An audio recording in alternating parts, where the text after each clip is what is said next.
Oh my gosh, that took way quicker than it did last time. Last time I went live, it took forever. I'm for.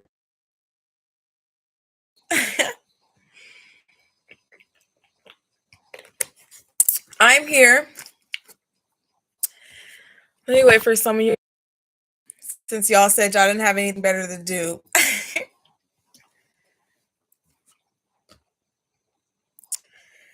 Oh, I really need to get my sleep schedules together. I'll tell you guys why in a little bit, but like, I have to stop this insomnia shit. Seriously. I seriously must stop. What happened? Oh. Hey, y'all. We are here for the live that I promised 5 hours ago. Period. I've got my coconut water and I put chlorophyll in this because I've been obsessed with chlorophyll lately and I put it in this. So it doesn't taste that much different like I thought it would.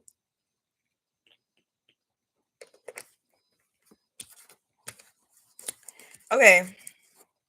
Hey. Hey, hey, hey, hey. Say hi to my money tree. She is here with us. She's in abundance, okay? She's been getting all the light since I moved her from downstairs.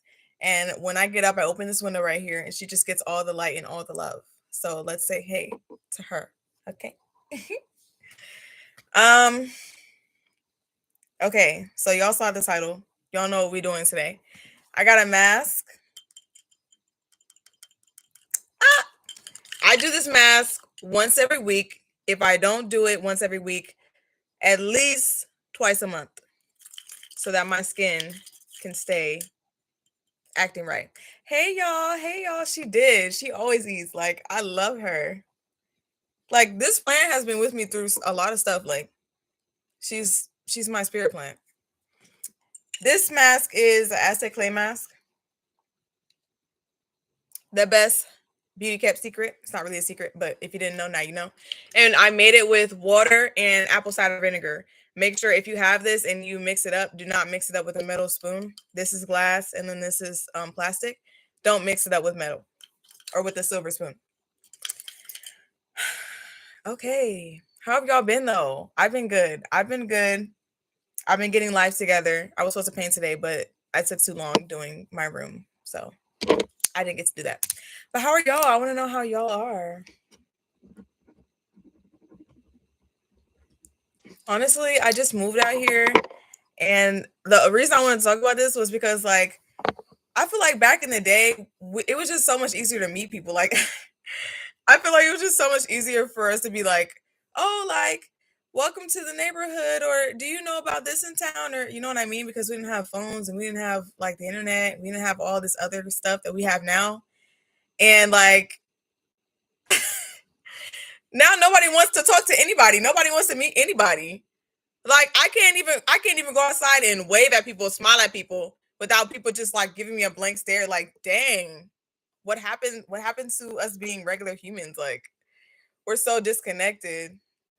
And it's so sad and it makes me sad because I just want to have friends, but it's really hard. It's really hard to make friends out here. Just got back to school. Ooh.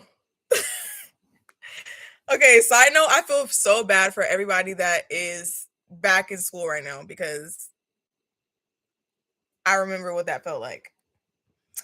But it's back to school season, so that means there's going to be a bunch of sales everywhere, so that's cool. Oh my gosh, I'm a new subscriber and I want to say I love your videos. Your videos bring me so much peace. Oh my gosh, I love you too, girl. Welcome. Welcome to the plum world. We're a little crazy. Or I'm a little crazy. It is 10:08 for me. Okay, let's get into this mask because if I don't put this mask on, it's going to dry. I got this little cup from the thrift store and I use it to make my mask.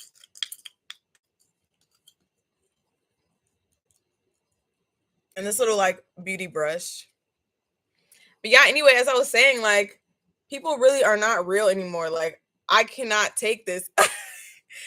Like, even when I was younger, it was hard to make friends because I'm weird. But at the same time, I still felt like it was easier.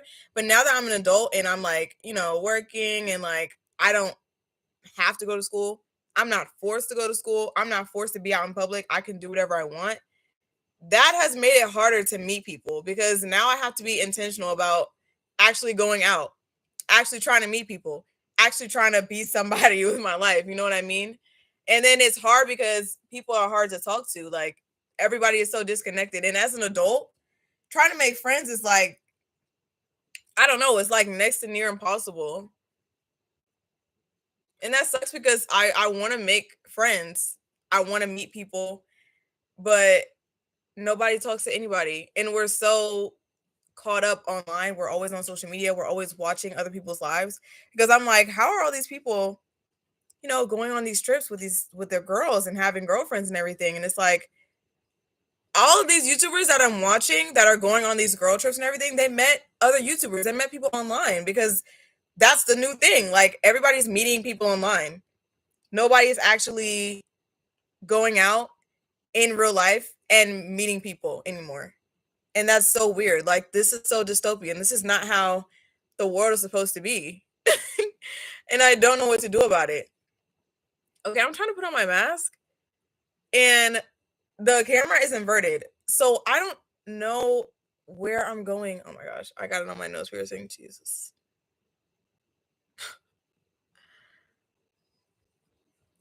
But yeah, I'm just kind of upset about that and I wanted to rant about it because I wish it was easier. But I know what I need to do. Like I know I genuinely just have to be the one to talk to people and I have to be the one to interact in the spaces that I want to make friends in. I have to go and meet like-minded people on my own. Like it's not as easy as it was before and that's just it is what it is. It's hard because everyone is so chronically online. So when I talk to people, they're looking at me like I'm weird.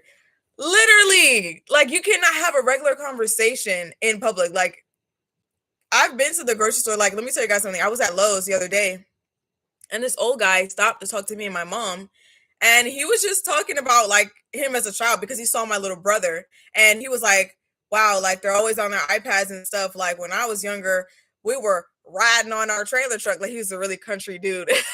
We were like riding on our trailer truck, and we were on the back of a pickup. I'm not gonna try to do this accent, okay? I could do it, but I just don't want to embarrass myself." But anyway, yeah, so he was talking about how they were on the back of the pickup truck and doing all these things I guess they did in the 80s or something.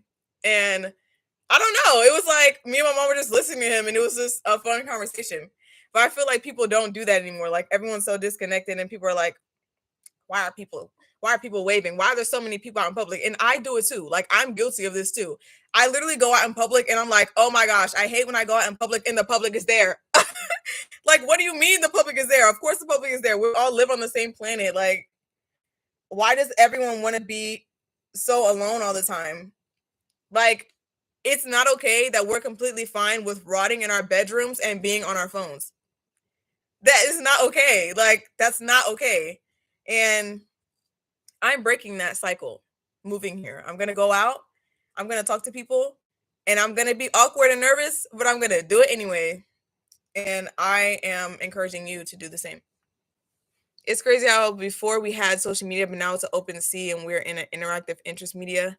Have a term, but I don't remember. An interactive interest media. What do you mean by that? We're in an interactive interest media. That was an interesting string of words. I'm trying to figure out what you mean. But like, it's just, yeah, I think like a lot of people are so distracted with everyone else's lives and we're always comparing ourselves. And I feel like that also makes it hard to make friends because I just want to be friends with somebody that we're just friends. We're not trying to compete. We're not trying to take the best Instagram pictures. We just can be cringy together and be each other's rock, you know? And I mean, I just want to laugh and have a good time. And I want to meet other artists, you know what I mean? But it's just hard out here. It's hard to talk to people. But with talking to people, if you want to go out in public and like talk to people, you have to be confident because realize that because everybody is like this and because we're so chronically online, and that's why there's such a surge in dating apps because everybody is like this, nobody's approaching anybody. So sometimes you really do have to be the person, and it sucks to always have to be the person that is pushing interactions. If you're with a friend who doesn't try at all, like, I'm not saying to stay with that person. I'm talking about meeting people in real life for the first time. Let me get that straight. Meeting people in life for the first time in public, sometimes you got to be the one to make the move. And then they're like, oh my God, like, I wanted to talk to you, but I was nervous. That happens to me all the time. And if I hadn't been the one to start that interaction and to just put my fears aside and go and be an extrovert, then I would have never made a friend. I would have never met a subscriber. You know what I mean? So sometimes you just have to be that person. You just have to be the one to just put yourself out there, as scary as it is, because nobody is doing it. Like, the dating apps are real, okay? Like, I'm on a dating app to find artists and to network, and it's just like, it's just so many people on these dating apps now. It's crazy. Like, dating apps has become the new norm to meet people. If you move to a new area, you want to meet people, you get on a dating app. You don't, like, I don't know. Or you go to the club. Maybe I should do that. Maybe I should go to the club. Like, the algorithm pushes what you want to see. Yeah, that's how social media works. Like, you go on social media, whatever you interact with, that's what you're gonna see. Because the apps want you to stay on their platform. So your Instagram explore page is really telling of where your mental health is and what you consume, because it's showing you what you interact with. Literally, it is literally showing you what you're choosing on Instagram on a daily basis. And that's so true for me. Like, my Instagram explore page has literally shown me when my mental health is up and down. Because when I'm good, like right now, my Instagram explore page is full of good vibes, spiritual content, nature, a lot of nature. I don't really be on social media. So I be watching a lot of nature content, nature photographers and stuff like that. And my explore page is always full of that, or like spiritual stuff, or like good vibe stuff. But when my mental health is down, when I'm going through, when I'm struggling, my explore page is like brain rot in the shade room and like all of these like comedy channels. I don't know how to explain them, but it's like ghetto comedy. Like, all of that stuff is on my explore page. And that's how I know that my mental health is bad. That's how I know I'm struggling a little bit, because that's what I've been consuming. So, like, check your Instagram explore page, okay? And check yourself. And if you want to clear your Instagram explore page, if you feel like it's too much brain rot, this is how you do that. You go on Instagram, look up what you should be viewing, what you should be looking at, and then interact with all of that content, like over and over and over. Interact with all that content. When you leave the app, and when you refresh your explore page, it's going to start to show you that content you were looking up. And then on your explore page, click on that stuff that you want to see, so that Instagram will keep pushing that stuff to you, so that your explore page isn't full of brain rot. That's how you do that. Because literally, social media is made to grab your attention. So when you go on social media and it's like, oh, a funny video, or a cute hair video, or like a dumb comedy video, and then boom, you've been on Instagram Reels for 2 hours. Boom, you've been on TikTok for 3 hours. Like, no, that's dead. That's why we can't make friends. That right there. Because I'm sitting there talking to you, and what are you doing? You're scrolling on Instagram Reels, like right in my face. We're not doing that. We're not doing that, okay? Because I want to have real conversations with people. I don't want to have conversations with you and your phone. Your phone was not invited to this conversation, okay? Put it away. When I'm struggling, my For You page is those random sad quotes making me feel worse. I always press not interested. Yeah, that too. That too. Press not interested on the stuff that you do not want to see. That's important. Press not interested. But yeah, for sure. And you know, when I was depressed, I would listen to sad music. Why? I think I talked about this in one of my videos. I'm not sure, but I would literally listen to sad music. Why? Like, if you are depressed or you're sad, if you want to change the frequency of what you're feeling, you have to not keep aligning with that same frequency. And me being depressed, feeling like shit, being in a dark room, I literally had like red blackout curtains in my room, my old room, when I was depressed. And I would sit in there and fucking cry and listen to XXX. And like, I have a whole playlist of like sad songs, and I would literally turn that shit on and cry.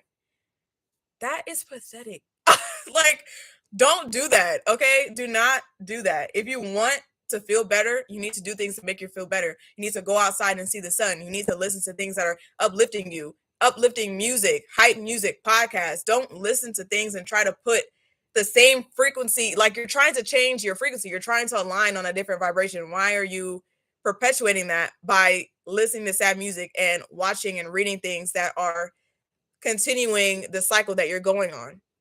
It doesn't make sense, but it's because we get addicted to the pain. We get addicted to feeling like shit. Literally, like our bodies get addicted to the cortisol that our brain is producing when we're stressed. And that is true. It's literally science. So it's okay. But once you're aware of yourself and realize it, you need to stop. Because once I realized that, I was like, oh my God. Like, do I want to feel better or not?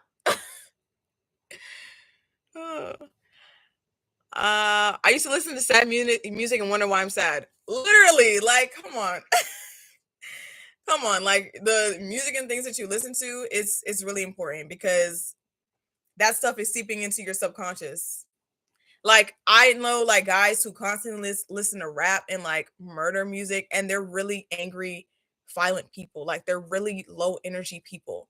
And that's because that's all they listen to all day. Like how can you sit there and listen to somebody talking about killing people and shooting things up all day? No. I think some people due to social media feel they have to be perfect due to comparison before interacting in public with other people and fear of being weird or awkward. Exactly. Like that's exactly what it is.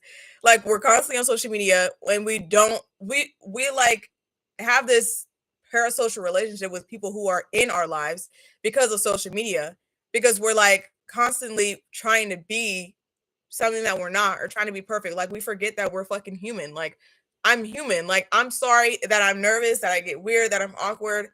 I'm sorry, but it is what it is. You know what I mean? I'm not a perfect person. And like talking to people doesn't have to feel like a chore. It doesn't have to feel like something that you're embarrassed to do. Like I've watched so many TikToks where people were like, oh my gosh, like this lady came and talked to me in the cafe and I was so embarrassed.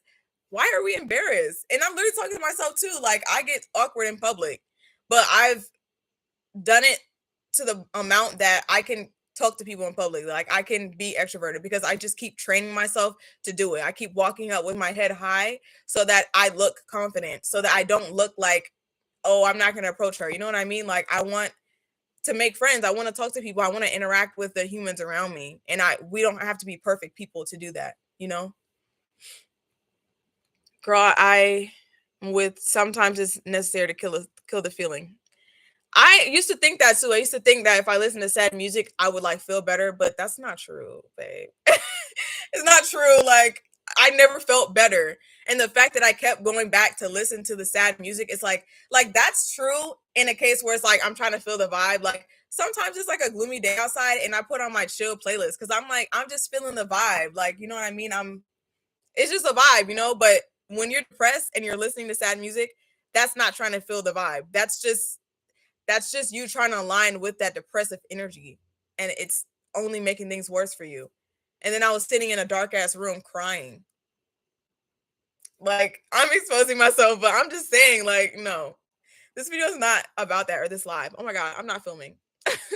This live is not about that, but I'm just saying, like, stop. Don't do that, guys. You got to listen to some hype music. There's this video. I cannot remember what this video is called, but it's by Tom Core. Tom Core. Can I type in the chat too? This is how you spell it. Oh, I can type in the chat. Why you didn't tell me that? Yeah, so that's the YouTuber Tom Core. She made this video about like how she has a hype playlist for when she needs to get things done. So it makes her feel hype. It makes her feel like she wants to do stuff. And like that's the type of music that you need to be trying to put into your soul so that you can feel better. Move toward the thing that you're trying to do. Move toward the vibration that you're trying to be on.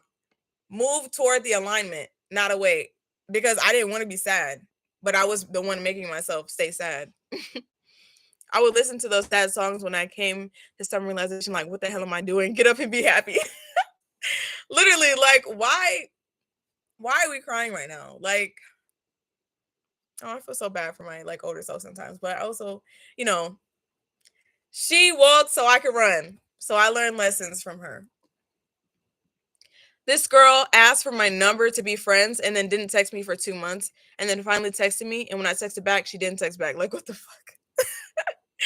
Like, is that weird or am I crazy? No, that's definitely weird. Like, but that's also another layer to it. Like, we make friends in real life, right? But then at the same time, I'm living a real life. So, like, I'm not a good texter. I'm not gonna lie. I've never done something like that unless I wasn't interested in the person. But I'm not a good texter. So sometimes I take hours, and y'all know if y'all DM me, like, I'm sorry. Sometimes I take hours to respond, days sometimes, because I'm not on my phone. Like, I've already told you guys, I do not be on my phone. I am living my life. I'm creating. I am living in the real world, and I'm not like this in my phone all the time. So, like, I have a hard time texting people back, and I also get overwhelmed by text messages.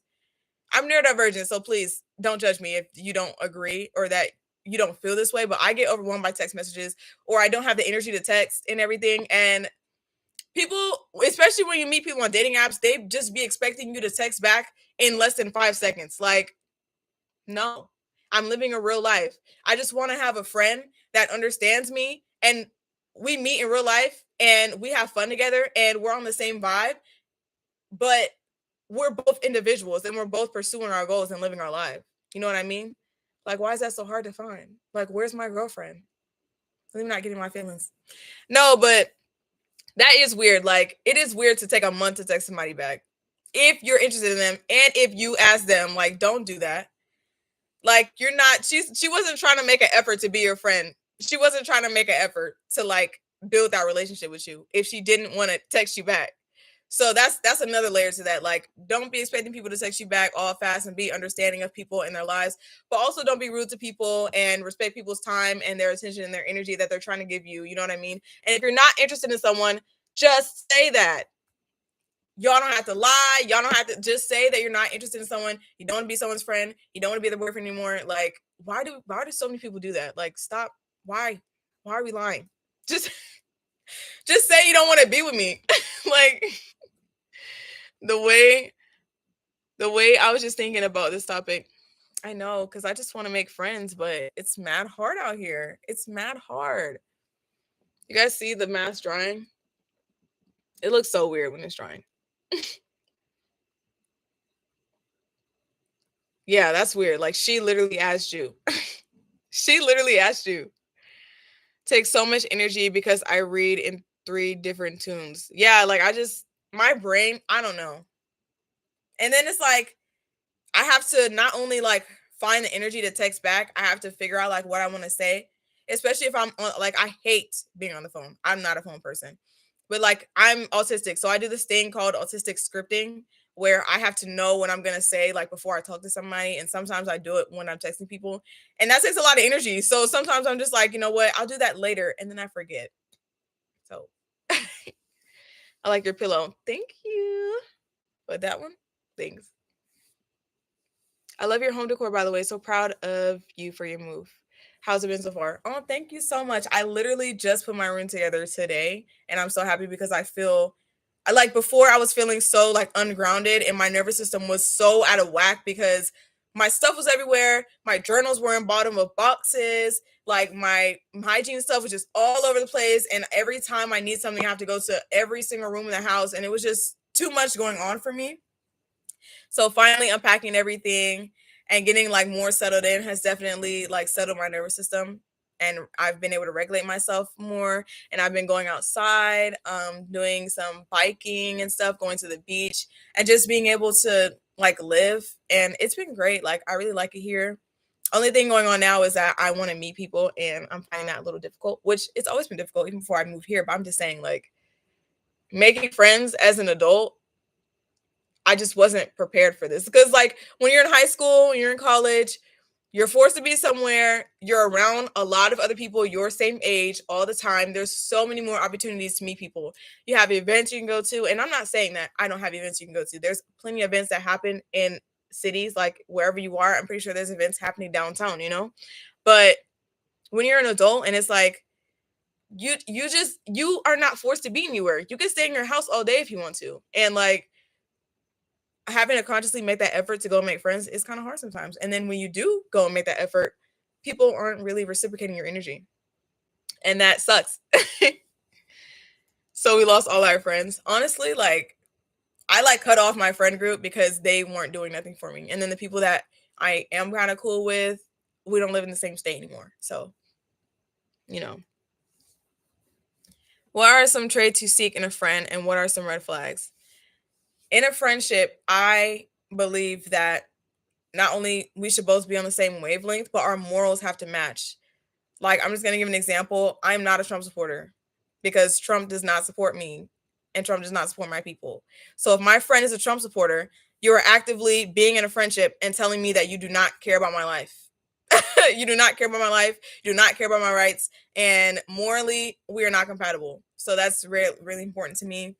As well as emotional intelligence, being able to communicate, like not being in competition with me and us being able to coexist as beautiful humans of the world and you not always trying to compete with me because I've had that happen a lot in my life and it's really sickening and annoying. And that's a super huge like red flag to me. Or a friend that's trying to copy me, which I've also had happen a lot. No. Okay. Friends who talk about friends who tell you that someone else was talking about you that's also a red flag to me because you sat there and let them talk about me. Like you're telling me after the fact, but what did you say in the situation? And just like lack of communication. Like I argue with my sister, and if you're with a close friend, y'all probably argue like your siblings. But if that friend can't properly communicate with you and you guys can't always come to like a solution and your friend is a selfish person and that's where the argument stem from, that's a red flag for me. I don't like selfish people. Another red flag, I guess, is more personal to me, but someone that like is trying to deprive me of my autonomy. And I have a PDA profile, so I know that I might be different than other people, but somebody that doesn't understand that I can't always be available. I cannot always text back as fast as they want me to. I get really triggered when I know in my plan for the day and then they're like, "Oh, do you want to do something?" And I just can't fulfill that because I already have a plan for the day. And you telling me that you want to do something in the middle of the day when I already had a plan for my day kind of dysregulated my nervous system. So it's people that don't understand my neurodivergence, we can't be friends because you're not going to understand me and that is what it is. So I don't know. Those are all very personal to me. But overall, people who are emotionally intelligent, people who are good at communication, those are good friends to have. And people who are there for you. If you're always there for your friend and you're always showing up for them and supporting them and they're not supporting you, that's not your friend. That's not your friend. If you feel like you can't talk to your friend about things, that's not your friend. That's your acquaintance. And know the difference between a friend and an acquaintance because y'all will go to work and call anybody your friends. Y'all be at work calling your coworkers your friends. Those are not your friends. They're not your friends. Be careful who you call friends, okay? Some people are just acquaintances. This came at such a good time. Just had a big friend group falling out this past week. Oh my gosh, big friend groups have never worked for me. They have never worked for me. I don't know why, but I just need that one person and we're like this. Or maybe two people, but not even then because trios don't work out. Quadruples are better because if you're in a quadruple, you're all friends and it's okay if you guys have that split where like two people are closer than the other, but you're all tight. I'm okay with that because it's like that girl that I'm cool with, that girl or guy that I'm cool with, but we can all still hang out together. But I still have that one friend that's like, but we're all in this friend group. So I'm more of a quadruple person. But like I said, friend groups have never worked out for me. I am good with that one friend, and we like this, that one friend. Okay. I'm autistic too, and making friends is like running a marathon for me. I'm going to branch out right now and step out my comfort zone. Yes, I get that. It's really hard. Like being neurodivergent makes it 10 times harder than it already is. Okay. And one thing about me, the way my brain processes, I'm a very literal person. I'm with direct communication, and the way that girls communicate is hard for me because there's a lot of nonverbal things, and it's like I'm picking up on them but I don't respond correctly because you're not telling me what it is you're feeling. You're just trying to show it to me in like all of these signs, and I just can't. Okay, like when I don't like something, I tell people exactly how I feel, exactly what I think, and that might not always be to my advantage, but that's literally just how I am. And I appreciate when other people are like that with me. I appreciate when people are direct with me, because that's the only type of communication that I understand. If I'm being honest. Bro, why am I having the same thing happen to me too? I literally only have my boyfriend left in my life, for real. That sucks. It's not good to it is not good for your boyfriend to be your only friend, okay? That is just so, because then when he goes out with his friends, it's like I don't have anybody to hang out with. And also you need to be an individual outside your relationship, because you don't want to be like clingy on your boyfriend, you know? And I've been in that situation before. I'm not a clingy person, but like I've been in a situation where my boyfriend was my only friend. It's not good. It's not. Okay. It's so dumb too. I'm having so much friendship issues recently, and they want to air out our situations that didn't need to be public to everyone on Instagram. That is a huge red flag. That is a huge red flag in a friendship. If you guys get into an argument and the first thing that they do is going out your whole business on social media or tell people your secrets that you told them, do not ever be friends with that person again, because you cannot trust that person. Any type of relationship, you have to be able to trust that person. If you cannot trust that person, that relationship is never going to thrive. So if the first thing that they do is going out all your business on Instagram, that person was never your friend to begin with, because they don't respect you. They don't respect you, and they don't respect the friendship enough to be like, hey, like, I didn't like what you did, but let's talk about it. I'm not going to go on Instagram and tell everybody our business and tell everybody that we're beefing right now. Because first of all, people on Instagram don't even care about your feelings, okay? They don't care about your problems. They just want to laugh at you. Like people who post their drama on Instagram, I'll never understand, okay? They don't care. They do not care.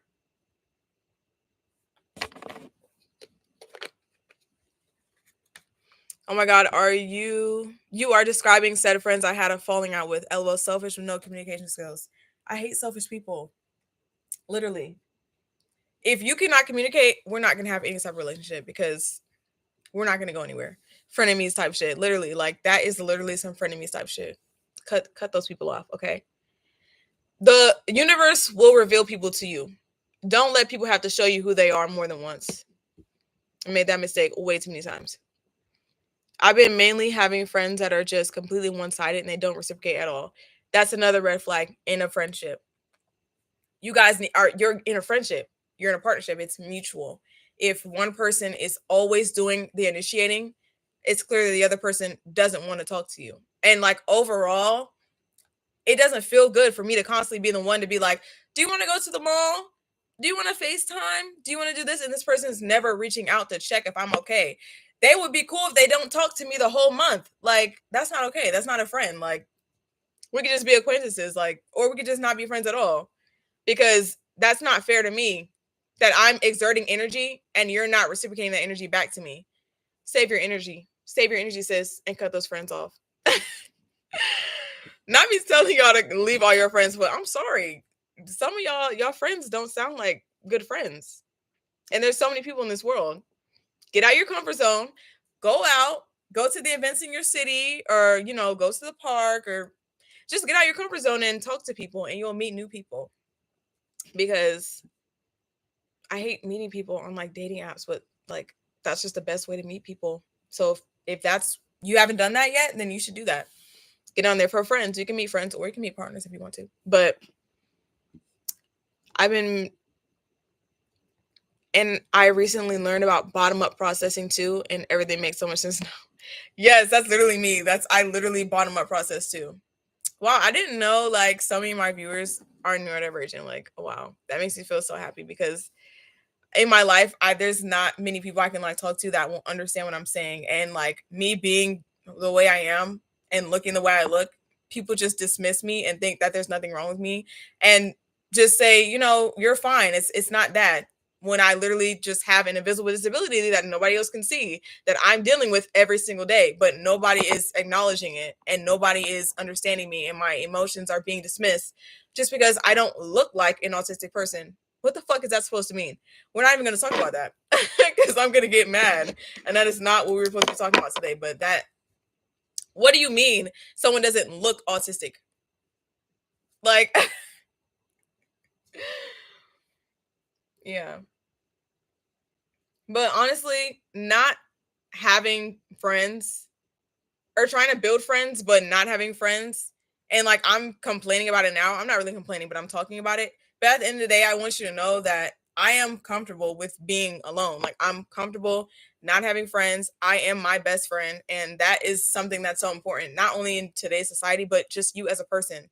If you're comfortable with yourself and you practice self-love and you love yourself, you will know exactly the type of person that you want to have in your life, exactly the type of person that you want to have as a friend, because you're embodying it. The way that you love yourself and the way that you treat yourself is exactly what you should expect from other people. So me being so comfortable with myself and me being comfortable with my alone time, I know exactly the type of relationship that I want to attract. And because of that, the universe is going to send me exactly that. I'm not good at reading between the lines or trying to see the signs that people are trying to show me. I definitely have lost friends over that, and even relationships. Yeah, yeah, that's like a lot of communication is nonverbal, and that makes it hard for autistic people, neurodivergent people, because it's harder to process. And sometimes I don't process it in the moment, and I take longer to process it. But like, the world was not made for neurodivergent people, so the longer time that I need to process is not allocated for. And then by the time that I've processed it, the moment is over, or nobody like understands, or nobody's trying to be direct. So yeah, it just makes it 10 times harder in this world. I love your tattoo, by the way. It's so beautiful and a perfect place too. I have a lotus tattoo on my forearm. Thank you so much. I love lotuses. That's so cute. I would love to see a picture of that tattoo. It's a painful place to put a tattoo, but it was worth it. I definitely almost tapped out, guys. I almost tapped out. It was so bad right here, because that's your collarbone right there. So when he went over it, I was like, like, that shit hurt really bad, but it was worth it. I love this tattoo, and I am the light, and that is why I got the sun. I literally put on my Hinge profile, be direct with your intentions. That's all I ask. Yeah, because I don't have time to like try to decipher you. I don't have time to try to decipher what you want and who you are and what you're trying to say. I'm not for that. Like, I'm a very blunt person because of that, because that's the type of communication that I process. So, but either way, as hard as it is to make friends at my adult age of 20, I turned 21 this year, guys. um, as hard as it is to make friends at my adult age, I'm still gonna try, and I'm still gonna put myself out there. As hard as that can be for me in this world, because I want to make friends. I want to talk to people, and I want to build not a friend group. I just want one person that I can be like, "Hey, do you want to hang out?" Or that I can talk to about my problems. You know what I mean? I just want the best friend that everybody is making TikToks about. Honestly, didn't feel anything when I got my tattoo. I was terrified because it was my first tattoo, and my father was saying it was gonna hurt so bad. It definitely depends on the place. Like, my first tattoo, my second tattoo were in places that people told me were painful, and I still did it anyway. I have a tattoo right here. It kind of hurt. It hurt pretty bad. It's an Ankh symbol. That was my first tattoo, so I was kind of dumb, but that's the one I wanted. That's the one I've been wanting forever, and it was worth it. Definitely didn't hurt worse than this. I take that spot any day over this one. But I want my own bestie that is my personal bestie. Like, I know it's so hard to find. It's so hard to find out here. Like, that's why I love you guys, because it's like I have a whole tribe and I talk to you guys all the time. So that makes me feel better. But I gotta go out. I gotta go outside. Like, you guys are stuck in my laptop. I gotta go outside. I gotta go talk to people. You guys want to see? Oh my gosh! I just spilled this mask on my bed, dude. Oh my god! You gotta be kidding me! I was about to show you guys my current read. If you watched my recent vlog, then you've seen it. But if you didn't, this is the book I'm reading right now. I love Alan Watts. Like, he explains such complex things in a way that you can understand, and his writing style is just amazing. Like, for the win, for the win. I have so many Alan Watts books. It's crazy. Hey guys. And it feels like everyone else has a bestie already since high school. Yeah, like when you're in school, it's hard, especially for me because I grew up in the military. Like, I'm a military brat. So, like, I would always be moving, and then I would go to new schools, and everybody has their friend that they had from the last grade, and I don't have a friend because I just got here. Or, like, I just didn't stick with the friends that I had in that grade, and when I moved up, like, it was so hard. When I was in school, I just did not fit in. I just didn't. I don't know, like, I moved around to so many different friend groups, and I never had that one friend group throughout high school. And then the friend group that I had, like, toward the end of high school did me so dirty. So dirty. I don't even know. Should I tell you guys that story? Do y'all want to hear a story? Because this video is about friends. It is about friends and about making friends. And I had the worst friend in high school. Toward the end of high school, like, she did me so wrong, but I really hope that, because they follow me. Like, some of, you know what? People will hate on you and will talk shit about you and do all this stuff when you're in high school. But then when you're out of high school, you're graduated, and you're doing whatever, they're like, oh, like, da-da-da, you're so cute. Da-da-da. No, you don't remember how you treated me in high school? We're not friends. Why are you still following me? That being said, I hope that they're not watching this, but if you are, you suck. Oh, the karma someone. You're such an inspiration to me. Oh, I love you guys. You guys inspire me, and I literally read your comments when I'm sad. When I'm feeling like I don't want to continue, I read your comments. That book that was inside that box. Are you talking about this book? I also have these books right here. I was holding my mask on. I'm currently still reading the Gita, trying to get through it. And this book, really good book, actually.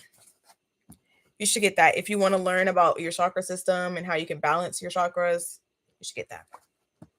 And this book, Manifestation Bible, right here.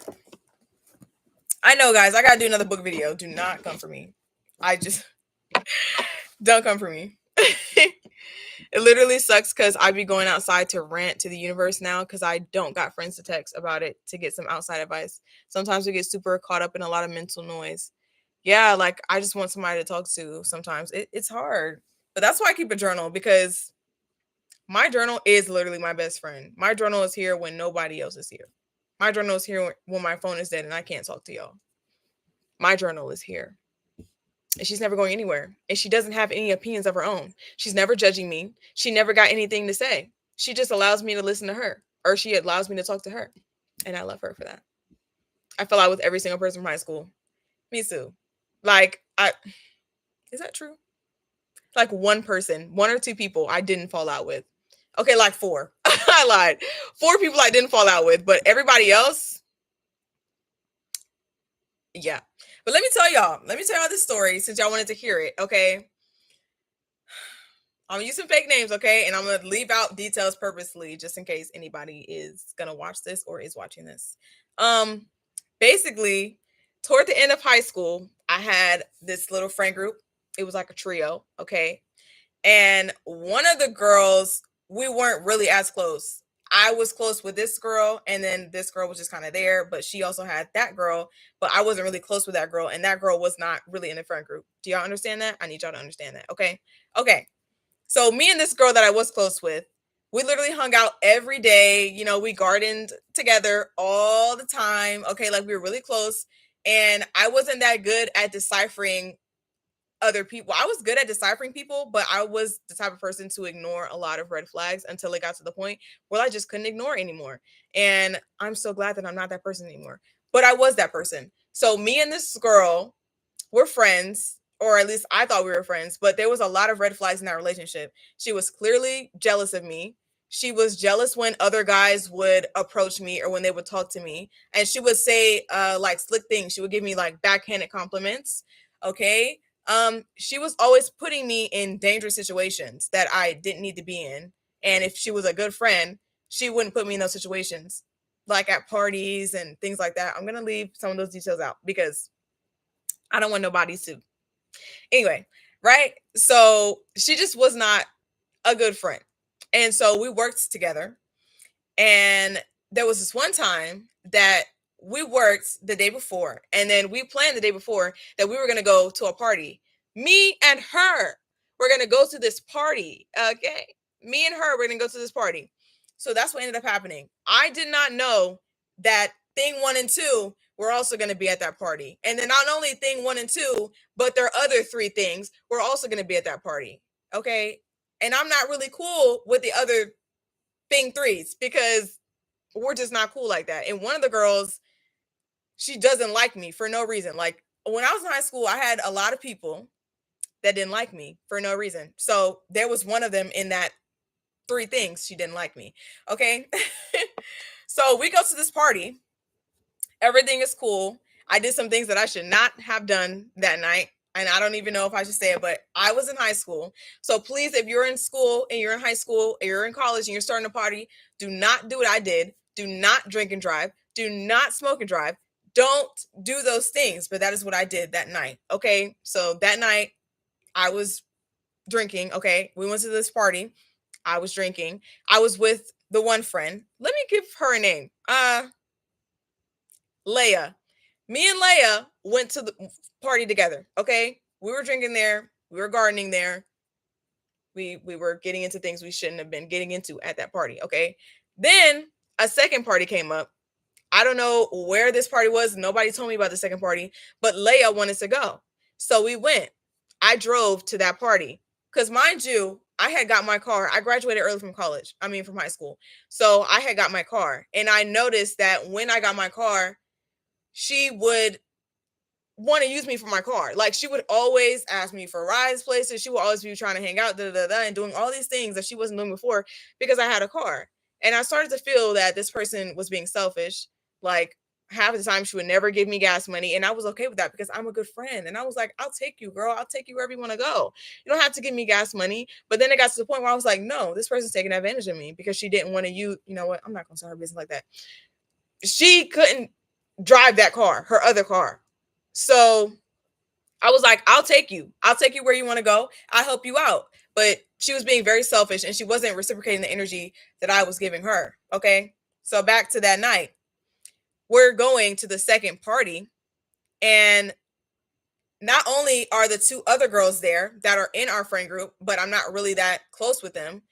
There's three other girls there that one of them I don't really like. And then the other two, they're just there and they're just not my cup of tea. Like, you know, people who are not your vibe.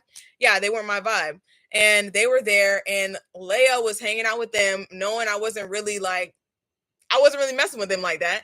So I was just in the party, like on my own. I was in the party, like talking to other girls and other guys and just like doing whatever.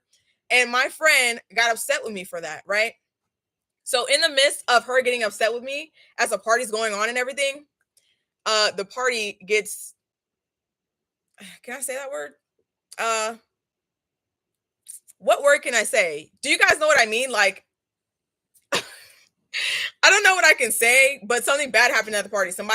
This guy got upset with a guy that was in the party and they brought an unauthorized weapon into the party. Okay, that is what happened. Okay, so the party got evacuated. We left the party. Yeah, we left the party. And Leia, her two friends, and then all the three other friends are all outside, right? I have to give this other girl a name. Jada. Okay. So it's me and Leia and Jada. Jada is also a part of our friend group, but we don't hang out as much.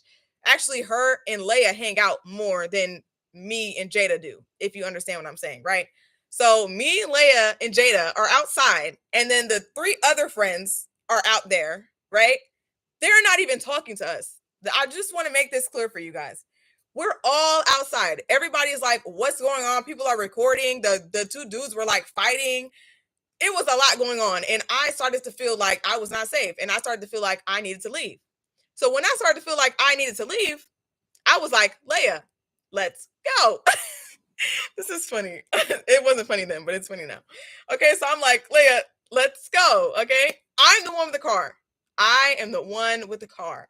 And I was drinking and I was gardening and I should not have been driving. I want to make this very clear. Yes, I made a mistake. I should not have been driving. Do not ever drink and drive, okay?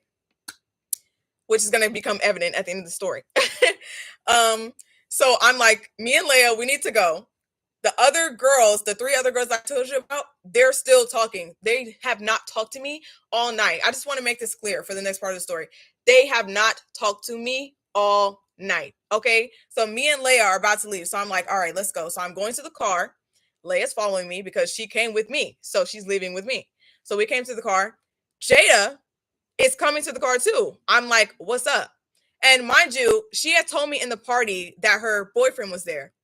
A little backstory on Jada's boyfriend, okay? This guy is a serial cheater. This guy is literally scum of the earth, okay? Jada used to work with me. We all worked together at McDonald's. Jada would tell me that her boyfriend started cheating on her 3 months into their relationship, and they've been together for a year. So y'all do the math, okay? Like, I told her numerous times, even though I was with a guy that I shouldn't have been with at the time. But I also told her to leave him after that. So I told her multiple times to leave this dude, okay? Whenever she needed someone to cry on, I was there. I was always giving her advice. Every single time she needed to rant, I was there. She would talk to me about her relationship, and I would just sympathize with her, even though I've told her multiple times to leave him alone, right? So her boyfriend was there. Her cheating boyfriend was there. And he left her. He left her at the party. I told you guys, he's a scum of the earth. Like, there's nothing else that needs to be said. He left her at the party. And so she was like, I really need a ride. I didn't know that her boyfriend had left her at the party. She told me in the party that her boyfriend was there, but she had told Leia that the boyfriend left her at the party. I didn't know that he left her at the party until I got outside. I was like, dang, like he just left you at the party and we're not gonna get into it, right? So she asked me for a ride. And I was like, okay, because I felt bad. I felt bad that her boyfriend left her at the party, and I already know the deal with her and her boyfriend. So I was like, yeah, I'll give you a ride. Her house is way further than my house and Leia's house, but I was willing to do it anyway because, like I said, I felt bad. So me, Leia, and Jada are walking to the car, okay? For some odd reason, I get into the car, and then Diddle Dum, Diddle 2, and Diddle 3 are also walking to my car. My car that I paid for, that I worked hard for, that I saved up my little McDonald's money when I was in high school to get that car. Okay. My mom was teaching me financial literacy. Okay. My mom was acting like she was not going to help me buy a car at all. My mom was like, I am not helping you buy a car. You better get it on your own. Okay. And so I saved up that money, and she did that so that I would learn discipline and save up that money, because on my birthday, she actually gave me like $2,000 to help me get the car, because I had saved up $3,000. So she fitted the rest of the bill to help me get the car. Like, my mom's such a good mom. But she lied and said she wasn't going to help me so that I would save up the money, so that would be discipline, right? So that's what happened. This is my car. I worked hard for this. I paid for this. And I did not authorize you and all of your friends to get in my car. I said that Leia and Jada can come in my car. Then Jada's friends tried to come in my car, okay? Mind you guys, they did not talk to me at all. I have to emphasize this because they didn't talk to me at all. They did not talk to me at all in this party. They didn't even look, they didn't even say a peep to me. They didn't even say hi to me. But they're going to hop in my car without even asking me. They didn't even come around the driver's side to ask me if they could get in my car. So I turn around, mind you, I am under the influence. So I turn around, and they're all in my car. Like, they're just hopping in the back seat. Leia's in the front seat. Jada's in the seat behind mine. And then her three other friends hop in my car. And I'm blessed. Like, I am so much better now with setting my boundaries and sticking to them, that if that happened to me now, I would have been like, get the fuck I would have been like, get out my car. Like, what are you doing? You never asked me if you could be in my car. And you didn't even talk to me the whole night. Like, what? You know what I mean? So, but at that time, I was a lot more timid. I was not how you guys know me today. And I was like, what? Do you guys need a ride? Like, what's going on? I said something like that. And then Jada was like, oh yeah, like they don't have a ride. And I was like, how did they get here? If they don't have a ride, how did they get here? Nobody got anything to say. So basically, I was just like, mind you, Leia's just sitting over there. She's not saying nothing. She's in the passenger seat, not saying anything. So I'm just like, okay, well, y'all better have gas money. I was serious about that gas money, okay? I was like, y'all better have gas money. Somebody's giving me gas money because, okay, I'm not gonna lie, Layla, her neighborhood, and one of the girls that was in the back, they live in the same neighborhood. So I was like, whatever. She ain't got no ride. I'll take her home, which I shouldn't have been like that. I should have been like, y'all should have asked me before y'all just hopped in my car. I should have set my boundaries and been more confrontational, because sometimes you have to be confrontational. You cannot always be like a sweet and timid person. Sometimes you have to tell people about themselves, and you have to make sure that people know that they cannot mess with you. And you have to do that, because if you don't do that, people will walk over you and people will treat you like you treat yourself. So they were treating me like I was treating myself, and I was not treating my car like it was something that I had worked hard for, like it was my property. And they had no shame, right? They had no shame just hopping in the backseat of my car without my permission. And those are not good friends. They were barely even my friends. So I shouldn't have even allowed this to happen, right? So like I said, one of the girls that's in the backseat and Layla live in the same neighborhood. So I was like, okay, whatever. I'll take you home. The other girl, I forgot where she lived. Like I told y'all, I was under the influence, okay? I'm sorry, but I was. And Jada lives way farther, like I already told you guys. So I basically told Jada, listen, you need to give me gas money. Plain and simple. You need to give me gas money. I actually told Layla that she needed to fill up my tank, because I didn't even know we were going to the second party, like I told you guys earlier. And that brought my tank lower because it was further than the place that we had went to the first time. So we start driving. None of the girls right there are saying a word. Me and Layla are like talking to each other and stuff about the party and whatever, right? I get to the gas station. This is us getting closest to Layla's house, okay? This is us getting closest to the person that's in my passenger seat, her neighborhood. So we get to the gas station. She fills up my tank. She asked Jada if she's going to send her the gas money. And she's like, yeah, I'll cash out Maya.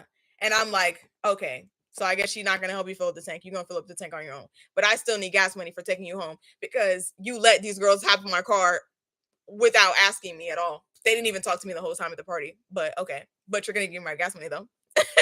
Right? So I drive everybody home. I drive Layla home. I drive the Jada home. I drive the other three girls home. Okay? The next day, anyway, the next day, I'm talking to Layla and I'm basically telling her like how I felt about the situation. Oh, wait, hold on. Before I get to that, let me tell you guys why you do not need to drink and drive, okay?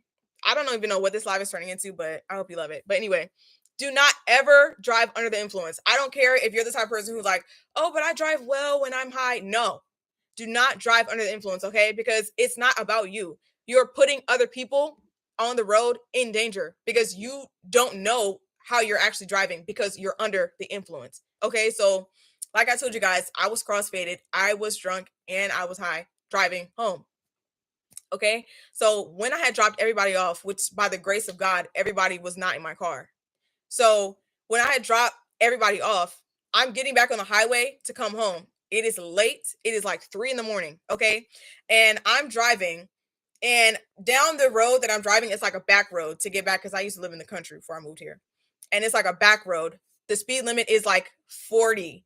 I was driving 60. Did not realize I was driving 60, but I was driving 60 miles per hour. So, which is like normal because it's a long back road.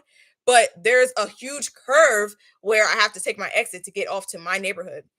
Guys, I will never forget this in my life. I will never forget this. I was driving 60 down this road. And because when you're under the influence, you have delayed response, I turn into this curve and don't realize that I didn't slow down. So I didn't slow down while I'm turning into this curve. I turn into this curve driving 60 miles per hour and my car literally spins 360. You guys, I am not lying. My car literally spins 360 on the road in a curve. The road is literally curving, like it's a sharp curve. It literally tells you have to drive 20 miles per hour, and I'm going 60 driving into this curve. My car literally spins on a 360. This is not funny. Like I literally almost died. Like this, this is why I'm telling you guys, do not drive under the influence, okay? Like, I had done that so many times, and the universe was teaching me my lesson. The universe was like, listen, you're playing with your life, you're playing with other people's lives, and you need to stop. Okay, my car literally spun. And on this curve where this exit is to get to my neighborhood, it's a sharp curve, and there's like a ditch on the other side because we had so many storms there, and all of the trees were like jagged edge. They were like cut because of the storm. And it's a ditch. And if I spent one more time, my car would have been in that ditch. I am not lying to you. And literally, I'm like spinning and I'm like freaking out and I'm trying to like put my foot on the brake and stop the car. But then at one point, something like happened to my brain. I don't know if it was because I was drunk or because I had a spiritual experience, but literally I was driving and then I just like calmed all the way down and I just like took my hands like off the wheel.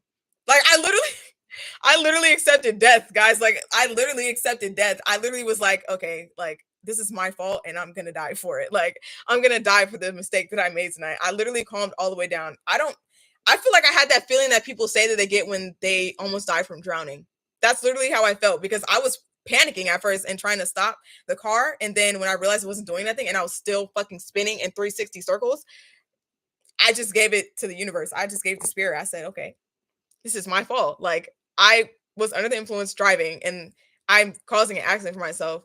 And thank God that nobody else was in my car. Thank God that they were already gone, that I didn't have any of my friends in the car or that nobody was behind me because it was 3 a.m. So nobody was on the road when I did this. And I was just there by myself. And like when my car stopped spinning, the head of my car was like off the road a little bit, like where the ditch was. That's why I'm telling you guys, dead ass, if I spin one more time, I probably would not be here right now. Like, so it's not funny, but that's how my insides don't match my outside sometimes. But yeah, so please do not drink and drive. I am telling you, I have a personal experience. Do not drink and drive. I could have killed myself. I could have killed somebody else. And it's not a game. Okay. You need to be safe on the road. If you are under the influence, you need to give your keys to somebody else. Or you need to get an Uber, you need to get a taxi, you need to do something because it's not safe for you to be behind the wheel. And I realized that in that moment. And I just sat there. Like after my car stopped spinning, I just sat there and I was like, wow, like, okay. Let me get myself together. Okay. So then after sitting there for like what felt like an hour, honestly, like I sat there for a long time. And I put my car in reverse and I got back on the road and I drove 10 miles an hour home. My neighborhood off the exit was like right there. Like as soon as you get off the exit, it's like only like 0.5 mile up the road. I drove 10 miles per hour back to my neighborhood because I was just scared. Like I literally just almost died. Okay. But anyway, that's besides the point. That's what happened that night, right? Back to the story. So basically the next day, I still don't have my gas money. The gas money I told Jada in the back seat behind the driver's seat, I told her to give me gas money, right? She never sent it. How long does it take to cash out somebody? You tell me. Exactly. So she still hadn't sent me my gas money.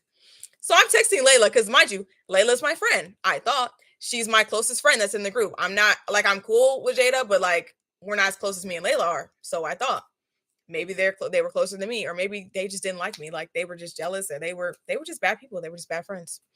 And so, and I'm gonna tell you why Jada's a bad person. Y'all getting to see tonight. I don't know why I'm having story time, but maybe I should tell this. I should do this more often because I actually have a lot of crazy stories. But anyway, so I still don't have my gas money. I'm texting Layla about what happened last night. I'm texting her about the party, about those 2 guys that were fighting and that like blicked up the party. And I'm also telling her about Jada, and I'm telling her about herself too, because I'm like, dude, why you let them get in my car like that? Like I told you I would give you a ride. I told Jada I would give her a ride. I didn't tell the rest of the Musketeers to get in my car. Like, why are y'all in my car without my permission, you know? And so I'm texting Layla. I'm like, dang, like that was really messed up. Nobody even talked to me at the party. Like you were with me for a little bit and I made new friends at the party because y'all weren't hanging out with me. But then y'all want to come get in my car. Like you had the other friends hop in my car. Like, did you know that they were going to do that? Like, I'm just telling her. And I'm not going to lie. I was texting her and I was telling her like Jada's a selfish person. Like she's this and that. I wasn't like calling her name or anything. I was just saying it like it was. And I guess I was talking shit because Layla ended up screenshotting the whole thread and sending it to Jada. And like I told you guys earlier, somebody was telling me that their friend outed them on Instagram or whatever like that. If you get in an argument and your friend tells your business or outs you or talks about you behind your back, that's not your friend. And that's exactly what this girl did. She screenshotted the whole thread and sent it to Jada. Now it's like an hour later and Jada's cussing me. Like, she's cussing me. She's texting me, cussing me like, oh, this and that. Like, you talking shit about me, da da da, just saying all this stuff. And I'm like, dude, what's going on? But at the end of the day, I didn't even respond to that. I didn't even respond to her cussing me out, doing any of that. I said, you know what? No, I'm not giving you that energy. Where's my gas money?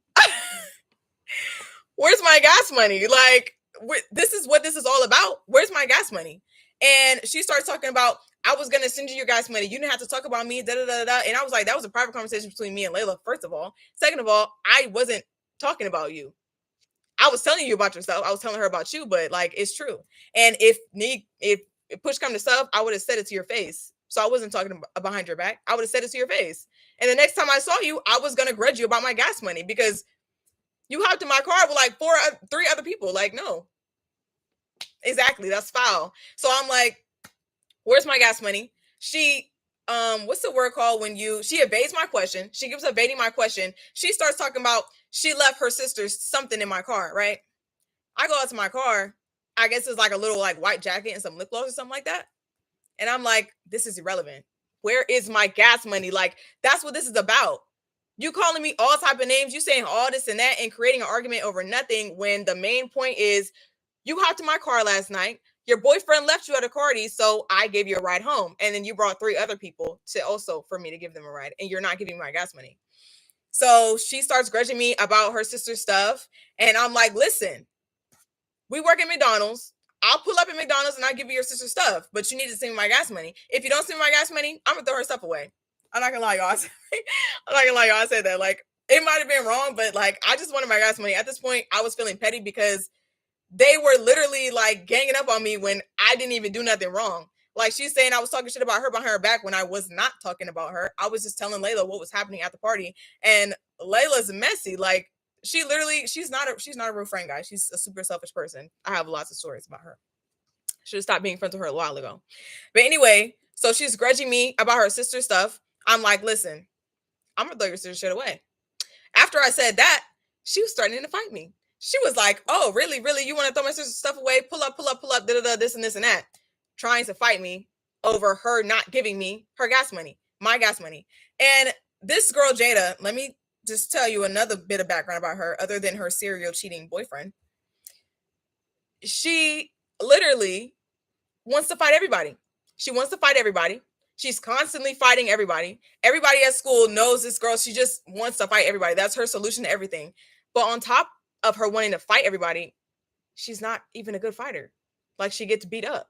Like, I literally have a video. I'm not going to show the video. We're not going to do that.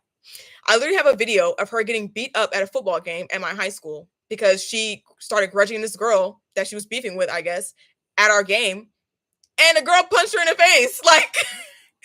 Like she starts fighting with the girl or trying to fight with the girl, and the girl just flat out punches her in the face. Like, she was getting beat up at a fight that she started. Okay, so that is the type of person she is. She's always trying to fight people. Okay, and it's just, this girl's insane. So she's like, oh, I want to fight you, da-da-da, run me my 30. I'm like, fight you for what? What am I fighting you for? You need to give me my gas money. That's what this is about. Why am I fighting you? What are we fighting for? Like, she's literally trying to fight me, guys. She's like, pull up to McDonald's, pull to my McDonald's, give me my sister shit, da-da-da, this and that. And I'm like, give me my gas money. So at this point, I'm texting my other friend because I had this really good friend. Oh, I love her. If you're watching this, I love you. Okay. She is just somebody that I was friends with in high school. She used to give me rides because I graduated early. And before I had my car, I was catching Ubers every day. And she would give me a ride because we lived in the same neighborhood. And we were just good friends. We're not in the same state anymore. And I kind of miss her because she was a really good friend. Her and her sister, they're so cute. So yeah, so I started texting her and she's like, oh my gosh, she's such a weirdo, this and that, right? So me and the girl, we're still going back and forth. Or she's going back and forth with me because I'm not texting you anymore. You're talking dumb now and I don't have time for stupidity. Like, I'm not going to text you and like waste my energy. You're draining my energy with these text messages because all I'm asking you to do is what I'm entitled for. And I'm entitled to my gas money, and you're not giving it to me. So there's no other reason to talk. And I found out that she's talking to Layla about fighting me and about how I'm scary because I stopped texting her. These are the type of people I was hanging out with. There's nothing else to be said. Like, these are the type of people I was hanging out with, okay? And so basically, I'm texting Sophia, and Sophia tells me some tea about this girl. Okay, this is why I tell you guys need to be careful with the people that you hang out with, because this person is a really horrible person. Like, not only is she like a selfish person, a weird person, just like Layla, and always trying to fight somebody, but she's a really bad person. Okay. So way before this, like a couple months ago, I had went to this house party that I shouldn't have been at because I was in high school, and this house party was run by like these grown people, and there were high schoolers there, but there were also people that were like 20 years old there. And like, I'm 20 now. I'm not hanging out with high schoolers. So that's weird. But I was there. So I was there, and we were gardening and doing whatever. Basically, Jada, I was there with Layla, and no, Layla wasn't there. My bad. I was actually there with the other friend that I was telling you guys about that is actually telling me this, and her sister. So basically, Jada, the one that I'm beefing with, was there at this party. She was there with this whole other group of friends that I don't know. They were together with this other girl, and toward the middle of the party, they left the middle room and they went into like a room in the party. And they were in there with these guys. I don't know these guys. Some of those guys were older than us, pretty sure. And they were in there, whatever, drinking and doing whatever. Jada and the two other girls that she was in there with, they were close. And they left one of the girls at the party in there. She was really drunk, apparently. I'm not sure what happened, and I'm not going to speculate or say anything that I don't know. But they left her there in the party, and apparently she was SA'd by one of the guys that was in there. I don't know how everything went down, and I am not placing blame on anybody, but Jada took it upon herself after the girl that was at the party that said that she got SA'd while she was in the room and they left her in there while she was drunk. She said that she told everybody that that's what happened. This girl Jada goes on Instagram and like doxes her and literally is like, oh, like she I don't know, she calls her slow or something, or she's like, she was dumb, like she was in there like drunk off her ass, and like I don't know, she just didn't want to be in there anymore. She was victim blaming her. She was literally victim blaming her. She was like, we left because we didn't want to be there anymore. Like, it's not my fault that you don't know how to control yourself. It's not my fault that this and that. And just saying she was saying egregious things on Instagram, guys. And I did not know this. I did not know this was going on until this moment that my friend is telling me this. And like, she was just saying how she was saying that this couldn't have happened because she knew the guys. Like, the girl knew the guy, as if you can't be SA by someone that you know. What? I don't know, but she was just saying some egregious things, and it was disgusting. And I was disgusted by that behavior. And I was like, I cannot believe that I was sitting here talking to this person and trying to make them feel better about their boyfriend and being a good friend to this person when she's a sick individual. Like, she's sick. She's just a disgusting person. And I was so pissed off when I saw that I wasn't even arguing with her anymore. I was just disgusted by what I had seen. So later in the day, when they're still texting me and then I get added into a group chat about this same situation, I'm like, okay, no, like, y'all are getting blocked at this point. And at this point, she actually sends me the gas money. She cash outs me the money. So all is well, I guess. I didn't text her thank you or anything. I was like, cool. Like, you needed to send me the gas money anyway. Like, she's a horrible person. I cannot believe I ever was friends with her. But yeah, so she sends me the gas money. I throw her sister stuff away anyway. I'm petty. What can I say? I'm sorry. I'm Miss Petty LaBelle. I threw her sister shit away anyway. So at this point, I cut them both off. Layla cut off. And she was like my main friend. Like, when I quit McDonald's, I drove her to work that day. And me and my manager got in like a pickle. That's a whole other story. And I was like, you know what? F you. And I just walked out on my job because she was tripping. She was not about to talk to me like that. So I had walked out on my job, and Leia also walked out because she wasn't going to have a ride. So we both got fired that day, or I quit. I didn't get fired. she got fired that day. And then she tried to go around and say, oh, we both got fired. No, that's not what happened. You got fired because you followed me out. I quit. I walked out. But anyway, so yeah, so basically I cut both of them off. I'm not friends with Lay anymore. She ain't getting no more rides from me. I'm not taking her to her plug. I'm not doing anything for her. And I'm just not going to talk to Jade anymore because we weren't barely even friends in the first place. Like, we were cool. I was like her therapist friend, and she would come and talk to me about her cheating boyfriend and be crying and stuff, and then would go and get back with him the next day.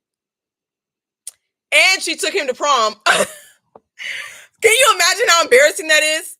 You're walking around with this guy that's been cheating on you this whole time, like their whole relationship, with the same girl, mind you. It was like 3 other girls, and then he started cheating on with the same girl, and then like 1 other girl, and you brought him to your prom. Anyways. So basically, the story is not over. I know. Like, so I'm not talking to them anymore. I am not friends with Jade anymore. I'm not friends with Layla anymore. I'm moving on and moving on my own and living my life. I have some other friends or whatever. I worked at a Y at this time. So I had switched jobs. I was working at the Y at this time. Okay. One day, I'm out driving. I'm about to get mad. Okay. Let me protect my energy real quick. One day I'm driving around taking pictures, being cute, because I still take Instagram pictures. So I was out that night doing that.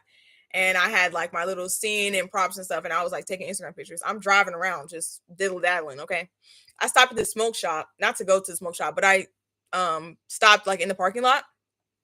Stopped in the parking lot because my car literally started tripping. Okay, literally started tripping. So then when I put my car back and drive to the gas station, one of my tires is completely flat.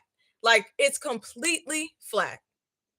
And if you know anything about cars, that's just not going to happen out of the blue. Like, your car isn't going to just completely go flat like that. So I drove to the gas station. I was like, oh my gosh, can anybody help me put on a donut? Because I don't know how to change a tire. To this day, I'm sorry, I don't know how to change a tire. And every time I've been stopped on the side of the road, somebody has helped me. It is what it is. I'm sorry. The universe just has my back. I don't know. But I don't know how to change a tire. Excuse me. So I get to the gas station, and one of the lady is like, oh, I don't know how to change the tire, but I'll get somebody to help you. And then he came out and helped me. He was like struggling a little bit, and then he called his friend. I'm not gonna go into too many details, but he called his friend. Friend came over there to help me, and then we finally like get the donut on, right? Get the tire off, get the donut on. Tell me why I accidentally locked my keys in the car. So the whole time that my keys were in the car and the door was closed while they were changing my tire, that whole process, I couldn't get back in the car because I locked my keys in the car. Like, I was so mad at myself. Hey, just telling a little story time. We were talking about friends. We were, but now we're talking about my bad experiences with friends. So yeah, literally I locked my keys in the car after all of that. Like, have you ever been in a situation where something bad goes wrong and then something just keeps going wrong? Like, everything is just going wrong and you're just getting overstimulated and you're just, you know what I mean? That's what was happening that day. And I was getting really, really frustrated. Like, I was really about to cry. Okay. Like, how did I lock my keys in the car? My tire is broke. Like, no. Okay. So I ended up having to call a locksmith. My mom had to come and get me. Whatever. The locksmiths came. They helped me get my keys out of the car. They created a copy for me. It was just a lot going on. Okay. So my mom came. The guy that helped me with the tire, the second guy that he called to help me with the tire, he picked the tire up to help my mom put it in the back of her car. And he's looking at it and he's like, your tires got slashed. I look at him like, what?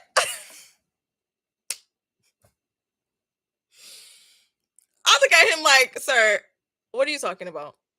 He was like, this didn't happen by like a nail or a rock in the road. Like, this happened because there's a slash in your tire, and as you were driving around, it was slowly losing air, and to the point where it just went completely flat. And he shows me, and there's literally it's undeniable that somebody took a knife and went like this in my tire. It's a knife, like, it's literally a slash. My mom was like, what the, like, bro, my mom was pissed. I was like, yo, I know exactly who did this. Like, I know exactly who did this. Like, guys, this is my life. Like, crazy stuff happens to me. I don't know why I didn't make a storytime channel, because honestly, I should have.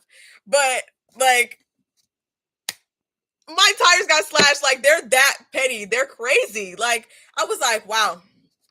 Thank you, sir. Thank you for making that observation. So then my mom took me home. I had to leave my car there because I wasn't able to get a locksmith until the next day. So eventually I did get a locksmith and they made me a key, but I had to leave my car there overnight. So my mom takes me home. She's asking me all these questions. She's like, who would have slashed your tires, Maya? Like, what you got going on, this and that. I'm like, Ma, listen, it's a long story and I don't have time to tell you, but just know that they're gonna get upstairs. Okay. So I get home, I'm fuming, obviously. And I don't even have my car. So I'm even more mad. I like my keys in the car, my tire's flat, my tire's slashed. And that wouldn't have happened if it wasn't for them.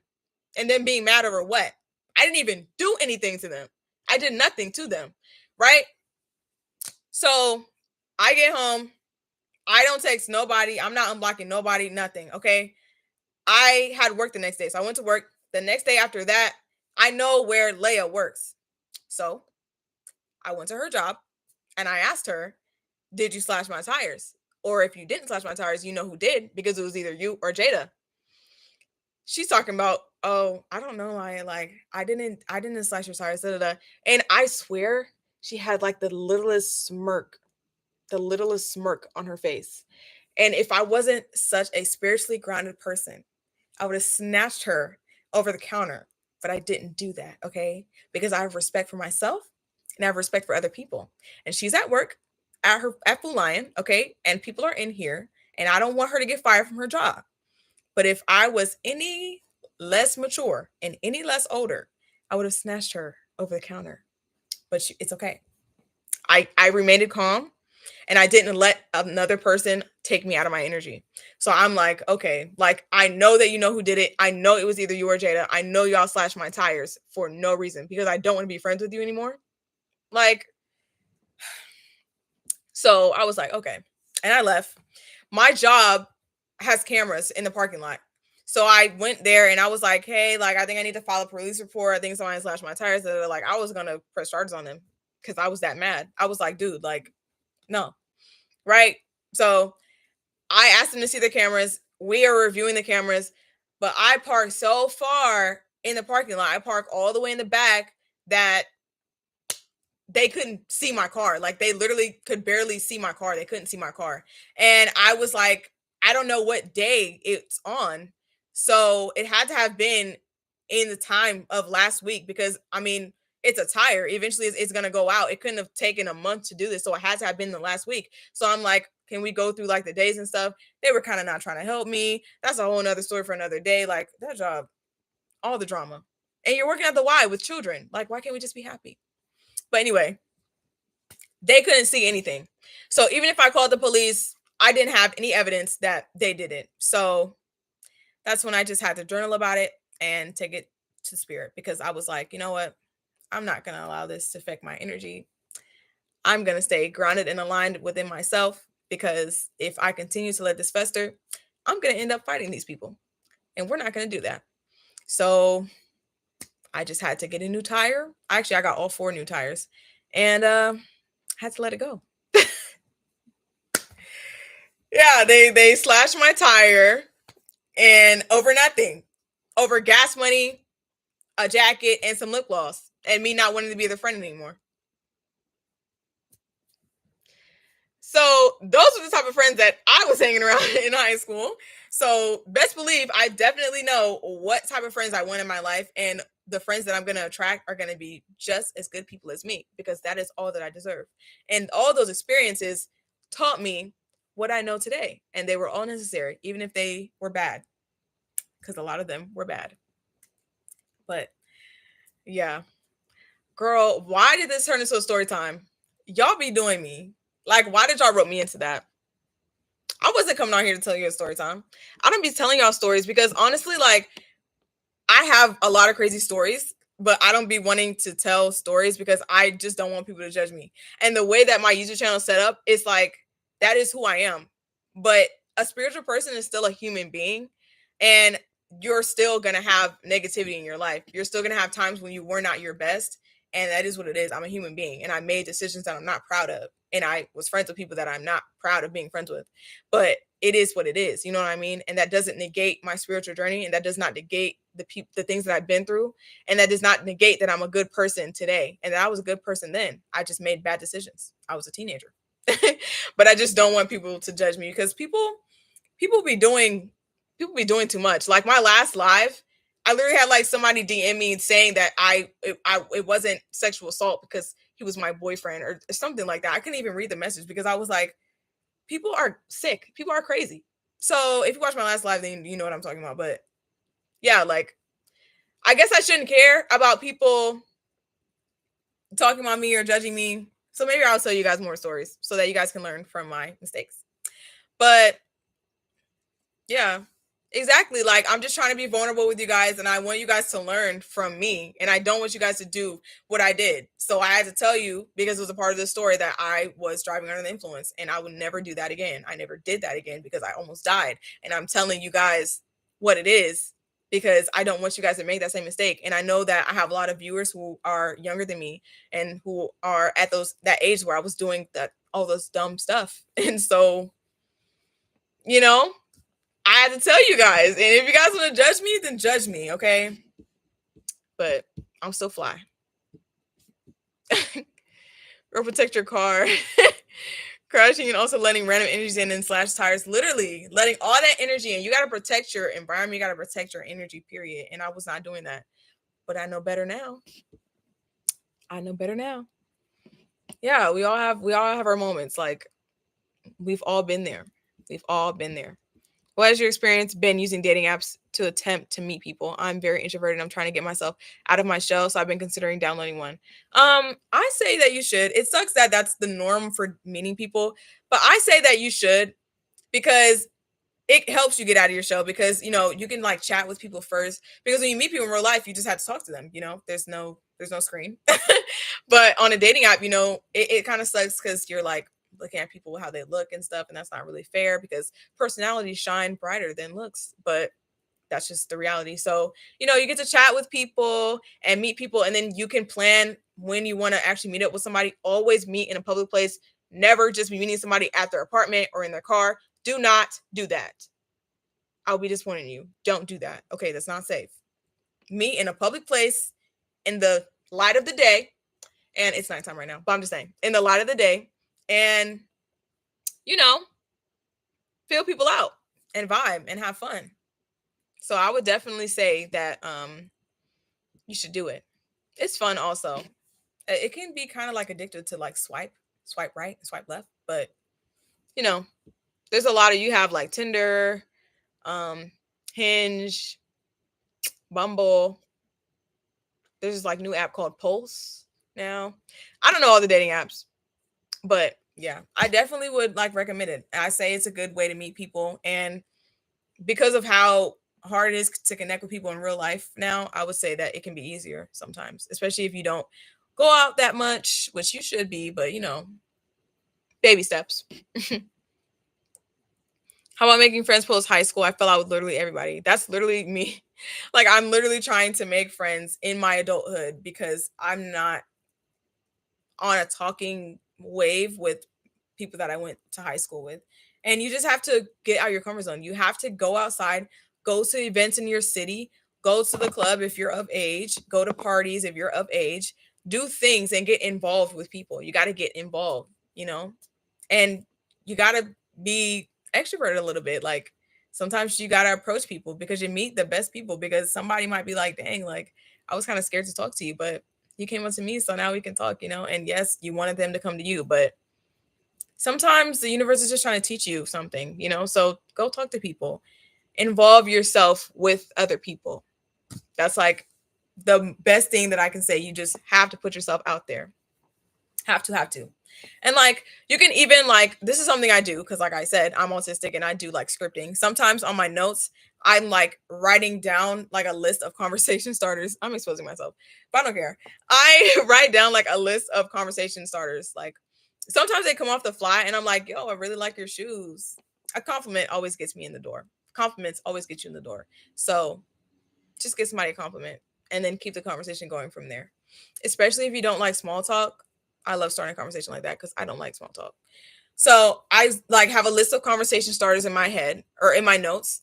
And when I want to approach somebody or talk to somebody, I like overview them. I look at them and then I pick one and I go. I count down and I say 3, 2, 1 and I go. Or like on a dating app and I'm just like feeling somebody out and then we go and chat or we go meet for the first time in person. But we've already built like that vibe. We didn't have that awkward like first time talking to each other thing, like a little bit, but it's like you guys already chatted. So you guys texted. So it's like, hey, nice to meet you, like in real life, I just followed you on Insta. Yay! Follow me on Instagram, guys. It is myadenize. It's the same way as my YouTube channel is, period. I would love to hear more about your personal experiences, especially if you're more interested in diving into your vulnerability. It is where you make your best art and stuff. Definitely, definitely, definitely, definitely. And I love creating art. And I always want to be raw with you guys. I always want to be vulnerable because, like, you guys deserve the real. There's a lot of fake stuff on the internet. A lot of YouTubers who are not who they portray themselves to be, honey. They are not. They're just fake. There's just a lot of fakeness on the internet. And I want to be a break from the internet and a breath of fresh air for you guys and just be real and just show you a real human out here living her life and making mistakes and learning from them. I finally got my own place and I'm finna be outside, period. Yes. Like as soon as I moved to my mom's house, like I literally I was so happy. Okay. I put up a pole in my room. Like I was giving what needs to be gave, period. So I hope you have fun. Get out there. Involve yourself. And now I'm back in here in my mom's new house and I had to put my stripper pole in storage. I'm so sad. I'll just go to a class. I want friends until it's time to chat with people. Like I'm running for the hills. No, don't run. You can't run. Okay. You got to talk. You got to talk to people. Seriously. You got to talk to people. It's fun. It's fun connecting with people. Like we're on our screen so much that we forget like how refreshing it is for us to socialize. Like we're humans. We need social life. We need other humans. That is literally our nature. And it will refresh your energy socializing with people. Like it's just a thing that needs to be done. I don't know what those events are called, but I really want to go to I've been to like a jazz like thing. I love those. Best date or like friend date. Definitely want to go on those soon. But I want to go to one of those like places where it's like a party. If you guys know what this is called, please tell me. But it's like a party, but it's like a lot of smooth jazz and like everyone's just jumping and like dancing. It's not a rave. It has the same vibe as a rave, but it's like with jazz music. And it's just like really like I don't know. It's just like really chill, and everyone's like just dancing to like the house jazz, like Berlioz, like that type of jazz. I really want to go to one of those. Like I just want to be in there, just white girl dancing. Like I don't have a care in the world because everybody else is doing the same thing. I don't know if that's only in movies, but I want to do it. I'm gonna try the countdown. No, I need it. I need it because if I don't count down, I would be like, okay, I'm gonna go talk to them, and then I'll be like, maybe I shouldn't. Like, what if they don't like me? Or what if I stutter? And then I start doing that thing in my head, and you have to shut that voice up. And the only way I can shut that voice up is to just do a countdown. Okay, everything is okay. We're about to do it in 3, 2, 1, and then I just start walking, and my body just does it before my brain is ready, and then I'm already there, so I have to do it. How do you navigate not knowing what you want for your future, like specifically your career and like college stuff? I've been in that exact same boat, and I just had to realize that the reason that I feel like I don't know what I want and feel like I'm lost is because I'm comparing myself to society's vision of what they think I'm supposed to be. I'm comparing myself to other people who are going to college and they want to be a dentist or they want to be a doctor, they want to be a lawyer, or they want to be this or that, and they have a whole plan. And that's what society says that we're supposed to be doing, but maybe that's not the path for me. Maybe I don't want to do that, or maybe I just don't know what I want to do, and society doesn't think that that's normal, but it is normal and it's okay. Like when we were in high school, nobody taught us how to be adults. Literally nobody taught us how to do this thing called life. So I can't be harsh on myself and be acting like I know how to do everything and be out here having these high standards and expectations for myself that I wasn't prepared for. And I don't have to go to college. I don't have to do the thing that everybody else is doing. That doesn't have to be my path. And maybe the reason that I don't know what I want to do yet is because I'm trying to conform to what everybody else is doing, when I need to figure out who I want to be and where I want to go.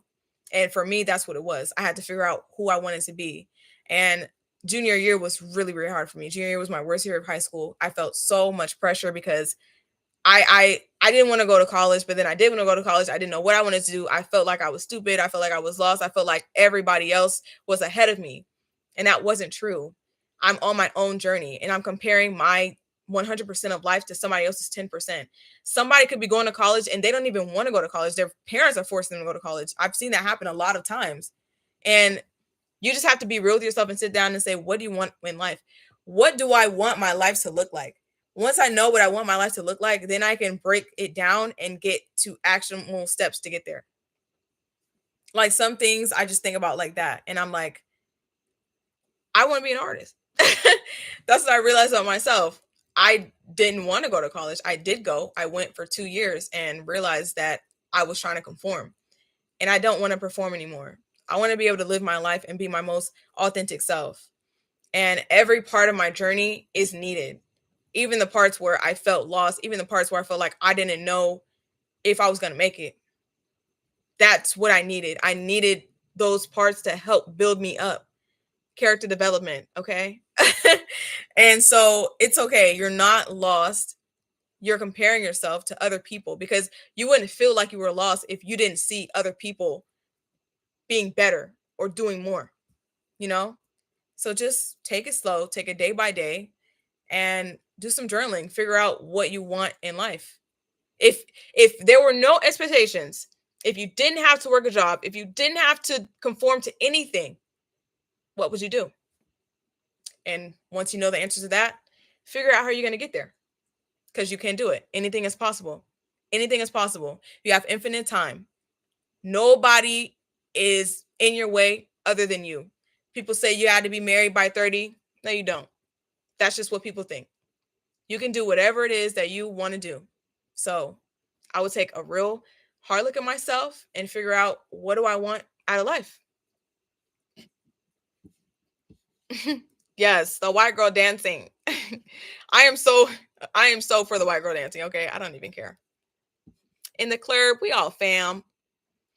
Hate comparison so much. It's horrible. Yeah. It's literally the thief of joy. It is literally a demon, okay?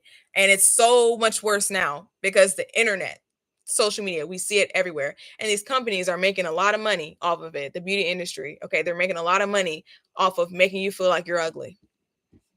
Our 20s are so young too. Like, there's actually no reason to be in a rush. Literally. Like, why am I beating myself up? Why am I acting like, you know why? Because I'm on Instagram and I'm seeing all these people that are my age that are living in high-rise apartments in New York City and that are fucking millionaires. Like, that's their life. That's not my life. And that's okay. I'm young. I'm still figuring it out. Nobody told me how to do this, but I'm doing it and I'm learning as I go. And my journey is mine and mine alone. And the only reason I feel like I'm behind is because I'm comparing myself to other people. And you don't know what those people have going on. You can see on the outside that they're doing everything that you think they want to be doing. You could think that I have everything together and I don't. And you're comparing your life to what you see me post on the internet, when you're not here in the room with me every second of the day. Like, you know what I mean? Everybody is going through stuff. Nobody's perfect. Nobody's perfect, okay? Realizing I'm on my own journey, writing my own book has helped me so much. Yes, definitely. And oh my gosh, that is so great. Like, let me know, okay? I want to know that you're actually doing that, pursuing your dream, okay? Be that author and don't let nobody stop you. And don't be jaded by all the other paths that get in your way. There's a quote of that. I can't go on my phone because then you guys won't be able to hear me. Let me share the quote with you. Oh,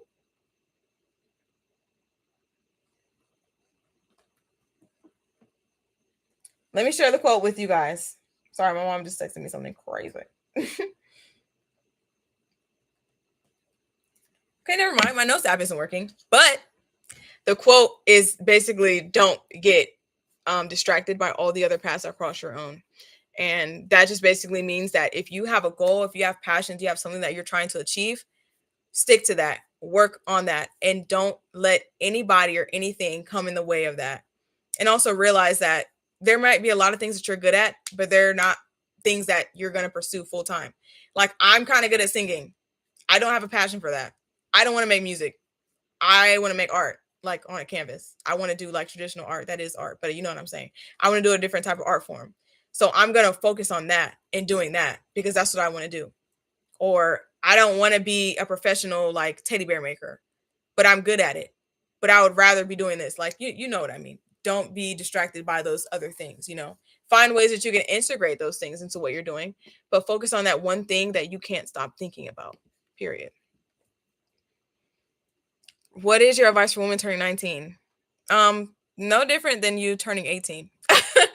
Like turning 18, turning 19 didn't feel any different. Okay. 19, you're in that middle place where it's like you're kind of grown, you're kind of still a teenager. Okay. You're still in the ones. So just take it slow, take it day by day, figure it out. This is the age where I feel like I started to fall out with a lot of like people that I grew up with. We're all growing up and moving in different directions. So be okay with that. Sometimes don't try to hold on to relationships. Like, let people fall out of your life. Let things flow and happen naturally. And don't put a lot of pressure on yourself about where you want to be in life. I mean, think about it and write it down and manifest the things that you want, but don't feel so much pressure about, oh, I'm behind, I need to be doing this, and I don't know if I want to go to college. If you don't want to go to college, you don't have to go to college. There's a lot of successful people that didn't go to college. Okay, so take it day by day, and you're still young, so have fun. I have to go. I love watching this. Please go live more often. Oh my gosh, bye girl. I love y'all. I would definitely will go live more often, and I'm only going to tell stories when I go live. So if you're watching this and you want to hear my story times, you better tune in. Tune into the lives, okay? I'll only be doing story times on a live. I'm never posting a story time YouTuber. I'm never posting a story time video. I'm sorry. I don't know. Maybe I should never say never, but I don't know. I like going live though because I like the unedited like feel. Because when I get to rambling, I feel like my thoughts flow better. Filming videos gets hard for me sometimes. I remember how bad I felt when I was comparing myself to others. When I finally accepted that I don't have all the answers, it was so liberating. Literally, like, it's okay not to know everything because you get to just learn more and you have a lot of time and there's no reason to compare yourself to other people because your journey is different than theirs. If everybody in the world was the same, there would be no purpose. There'll be no point. The life would be boring. You're you for a reason. The world needs you. The world needs you because you are specific. You are unique. You have a certain set of experiences that speak to a certain set of people. And there's 1,000,001 people in the world. So there might be this one person you're listening to on the internet and it's like, dang, like they're just amazing. I can't be like that, you know? They have this many subscribers. That people in that portion of the world, they know them. But there's somebody else in somebody other place in the world that doesn't know them. They need you. You're going to be that person for them. Like, you are so unique and you need to realize your inherent value. Okay. I'm making a video about that, so I ain't going to go too deep into it. Y'all can watch that video when I put it out. But you're amazing. You don't need to compare yourself to anybody because somebody wishes that they were you. Somebody wishes that they had what you have. You don't know how many people that you walk past that you made smile. You don't know how many people still think about something that you said to them back in the day, a compliment that you gave somebody, or you were a reminder to somebody to keep going. You're a reminder of something to somebody. Like, you're not in people's heads. You don't realize how much value you have. So be aware of that and be aware of your value and love yourself. Because when you love yourself, you won't compare yourself as often. And it's definitely liberating. For what I want to do, I have to pretty much advertise and sell myself, which I don't enjoy. I don't enjoy posting on social media. So I don't know what to do. I definitely understand that. And I've met artists that want to get exposure, but unfortunately in this day and age, people have to see you. And the internet is just the easiest and biggest way to do that. But you can always have like a faceless channel. You can find a way to do what you want to do, but do it like without your face shown. You can film a lot of content one day, pick 1 or 2 days and film a lot of content and then cut that up for the month. There's a lot of YouTubers that talk about faceless YouTube channels, batch making content, how to sell your art and advertise yourself without social media. like Substack, advertising like through blogs and articles, going to in-person events, having like art markets or whatever niche you're in. There's ways that you can do it. You just got to like do your research. But unfortunately, you should at least have an Instagram so that you can like have people, because social media is just such a thing nowadays and it sucks, but it is what it is. And if you really want to grow your business and you really want to pursue this passion, there's a lot of things that you're going to have to get comfortable with that you might be uncomfortable with. And when you step into the unknown, into what's uncomfortable, you can create new life for yourself, because you'll never create a new life if you're stuck with what you know, because this is what you know. But you want something that you never experienced before, so you have to get uncomfortable. I just made an art piece symbolizing the many paths around you and choosing your own. Definitely, it's really important to stay grounded in what you're trying to do. I saw a quote that said, "You aren't behind in life because you're here to integrate generational traumas when others aren't." And that's why they are farther materialistically in life. You're here to integrate generational traumas? Or did you mean like you're here to like be the person to like stop those traumas? Because I definitely believe in that. I think that that's very true. There's people on the earth that are chosen to break their family's generational curses, chosen to be a voice of reason in a world of chaos, because the truth is crazy in a world full of lies. Okay, and sometimes that person that is chosen has a hard time in life. They have a hard time in life because they are a lion walking in a world full of sheep. And if you know you're that person, if you ever have felt like that, you're probably a person that the universe has chosen and is here to uplift and develop the people that you are reaching, the people that you are touching, the people that need to hear you, see your art, read your books. The universe is using you. Where's that book? I shared you know what? I shared you guys this book before. So go to that YouTube video. Like I said, I can't show you guys on my phone. I need to get an external mic for this. Basically, the book is called, it's by Shakti Gawain. So look her up. I did talk about it in my other book video. So go and check that out and you will know exactly what book I'm talking about. But she talks about being a vessel, and that's what you are. You're a creative vessel for the universe, and the universe is using you to as a vessel to speak to other people, because I can't speak to all billion people on the world. There's more people that are going to be speaking to you in different ways. And you ever like seen somebody's art and it just makes you feel something? That's the person speaking energetically to you through their painting, through their art. They are a creative vessel. So open your heart chakra and be open to being a vessel for the universe. And you will feel way more free when you realize that you don't have to fit in with other people because you're different. I learned not to compare myself to other people and only compare myself to past versions of myself. I became less insecure. Definitely. And sometimes not even like past versions of myself. Like the past versions of myself walked so I could run. Everything that happened to me, everything that I dealt with, all the bullshit and the trauma that I endure, it is to help me develop. And so I just try not to shame myself. Sometimes I look back on my past self and I'm like, girl, you're stupid. Don't do that. Don't be upset with yourself. Don't shame yourself. It's okay. It's okay, because your old self helped to shape you into who you are.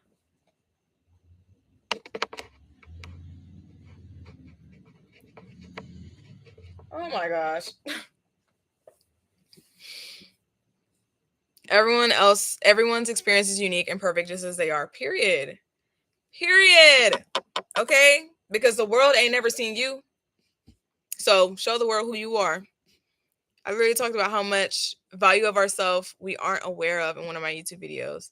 Definitely make sure you value yourself and keep on talking to the masses. Keep on making YouTube videos. Keep on making Instagram stories. Whatever you do, keep on communicating with people, because people need to hear your words. I love that. Our value goes beyond boundaries and daily recognition from society. Literally, stop chasing value from other people. Stop and stop saying that you're not valuable unless somebody else says that you are. Stop chasing validation from other people. You don't need it. You do not need it. Oh my gosh, so cute. So cute. Definitely send me DM me and send me a link to your YouTube channel so I can watch your video and give you a little scribe. Why did I think about making an Insta for my art? Yes, make an Instagram for your art. You don't need, you just at least post twice a week. That's the at least I would say the bare minimum for Instagram algorithm. Post at least twice a week. Definitely. You need an Instagram for your art, okay? You need it. It's like kind of like a portfolio. You want like a professional portfolio like on a website like Squarespace or something. But Instagram is also good. That's something you could just give people on the fly, you know. What are your thoughts on New Earth? I feel like I was born into a family just to exist and complete a mission because they have a lot of karma, breaking their curses one day at a time. Change starts with us. Definitely. That's what I said. Some people are the chosen people. Like you might have been reincarnated into that family to break those curses, you know, and I can't speak to the karma that your family has, but you might be the person that is going to help them develop spiritually. You know what I mean? Because I just feel like I'm going to keep coming back here if I don't grow spiritually and I don't develop and help other people develop. Like, I feel like that is the reason that we're here. And we are energy. We're all energy and vibration, and energy never dies. So yes, I do believe in reincarnation. And yes, I do believe that I'm coming back here. But I believe that I don't have to keep coming back here. I don't want to keep coming back here. So I'm trying to raise in consciousness and elevate my mind, hoping the change of myself radiates into that, not only the present, but the future as well. And it will. It will. Because energy never dies. Bye, y'all. I just jumped out of my bed because this YouTube channel stuff is so new for me. Love hearing that you guys want to hear me speak my truths. Definitely. Bye. Definitely DM me, guys. I'm about to get off too because look at this. Look at my mask. I got to go get in the shower. LOL. I feel like I'm a chosen person to break my family's generational traumas and such. But honestly, at the time, I feel like I'm being delusional. You're not being delusional. It feels like you're delusional. It definitely does. It feels like you're delusional, but you're not. You're just the one. And there's many of the ones because there's a billion people on the world. But we're making change. We're making change one chosen one at a time. All right, guys. I'm going to get off here because I got to wipe off my mask. I really, really, really hope you guys enjoyed this live, and I will definitely be going live again. I told you guys last live that I'd be going live again. That was my first live, and it won't be the last. So I will definitely be going live again. Stay tuned. If you don't already follow me on Instagram, it is myadenize, the same way spelled as my YouTube channel, because I post like an hour, sometimes 30 minutes or 10 minutes before I go live. And if you see it, then you'll be able to join. And I should make a post on YouTube as well. So subscribe if you're not. And yeah, I will be talking about the next topic in my next live, and I will be telling story times as well. So I love you guys. I love my plums so, so much. I really love talking to you guys. Like, I really feel like radiated. I'm not even sleepy. I need to go to bed. Yes. Wish I could have stayed on here longer with my 7. It's your 10, and I logged in to check in at my 8. Oh yes, like everybody is on different times. So I'm like the next lives I do, I'm gonna try to do it at like different times, like if I can, and so that more people from different time zones can join my live, because it might be like 3 a.m. for somebody right now. So yes, I will keep that in mind. I'm so sorry about that. Yes, I will do that. I love you guys, and go to bed. And I will see you the next time that I do a live. Okay? I love you. Thank you so much. Okay, bye.